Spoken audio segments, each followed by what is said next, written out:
Bernard Edward Joseph Capes was a British writer, born in 1854 in London, the son of lawyer Frederick Capes. He was educated at Beaumont College and the Slade School in London. He worked as a clerk and editor, but eventually settled to writing fiction. In 1889, he married Rosalie Amos, having 3 children. He died of a heart attack in 1918 in London. Capes wrote voluminously, producing 41 books and contributing to the most well-known literary magazines of his day, but was forgotten for 60 years after his death. He debuted in 1888 under the name Bevis Cain, writing under his own name from 1897. In 1899, he published his first collection, At a Winter's Fire, which we shall be reviewing today.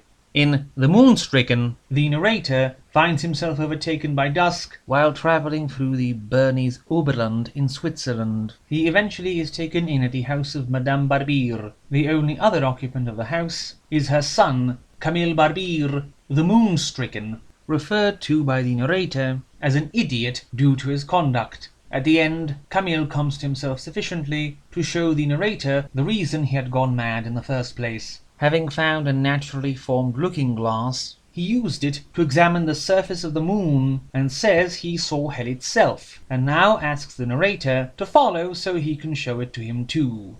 In Jack and Jill, a man and his beloved go hiking up a glacier but fall through a fissure and have to escape before being crushed by the ice wall, like the preserved, frozen corpse of a man flattened to death by said ice wall, hanging above them, overseeing all their efforts to escape. In The Vanishing House, a banjo player tells the story of how his grandfather and 2 of his musician friends, wandering through a snowy region, got lost and found themselves offered an odd drink by a beautiful woman who appeared out of nowhere, along with a house which had not been there a moment ago, and his grandfather was the only man brave enough to taste what he had been offered.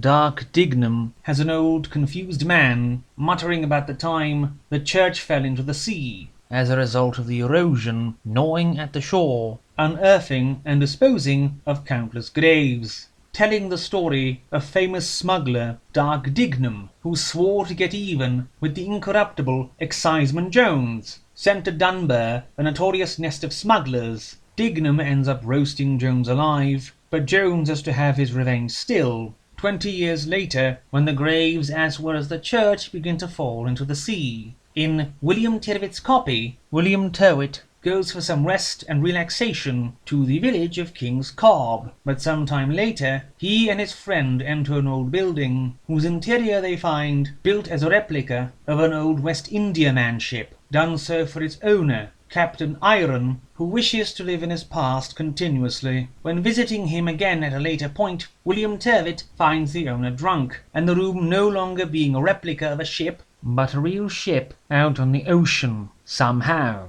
The story being the culmination of the fate of Tyrwhitt's great-grandfather, who died at the hands of the man sitting opposite, who is Captain Iron no longer. An eddy on the floor has a prison doctor meeting a prisoner who demands to be moved because of something that he says is in the empty cell next to him, but the guard refuses to let the doctor inside until he confronts the warden, who shows him what it is, an eddy of dust which moves by itself. But there is a lot more, of course, and much more sinister. Dina's Mammoth is the story of Miss Dina Groom, about the voyage she took on a cruise ship and how she found in a glacier a frozen mammoth, and more than that, and ending up leaving something more behind. The Black Reaper relates how, in 1665, during a plague, a stranger came to a small town and pronounced doom over its inhabitants, and when they beat him for it, a strange Black Reaper came out of nowhere and began to reap the corn in the field and the lives of the villagers at once. A Voice from the Pit is a similar tale to The Moonstricken, a very grim short story of what a man was given to hear when offered the chance, though he was to hear hell itself.